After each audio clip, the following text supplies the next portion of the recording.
জানো কয়েকদিন বাদে না আমরা ছোটবেলার বান্ধবীরা মিলে পিকনিক করতে যাব, কিন্তু আমার না একটা সোয়েটার একটা ড্রেস কেনা হয়নি। ওই জন্য আমি ভাবছিলাম যে চলো একটু বাজারে যাব।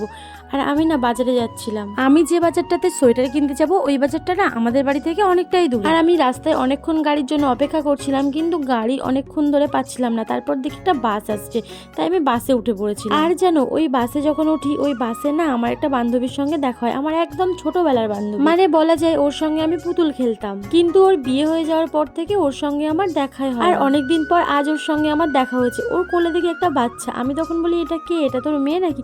ও তখন বলছে না না মেয়ে না, আমার ছেলে। আমি তখন বলি ও আচ্ছা, তোর আবার বাচ্চাও হয়ে গেছে, বল তুই এত বড় হয়ে গেছিস? ও তখন বলছে তাই পাগলি, আমার বিয়ে হয়ে গেছে। আমি তখন ওকে বলি আমরা কত তাড়াতাড়ি বড় হয়ে গেলাম না, ছোটবেলার জীবনটা কতই না ভালো ছিল, কি সুন্দর পুতুল খেলতাম। ও তখন আমাকে বলে হ্যাঁ রে তুই ঠিকই বলেছিস। তোমরা কমেন্টে বলো তো কোন জীবনটা বেশি ভালো, ছোটবেলার না বড়বেলার?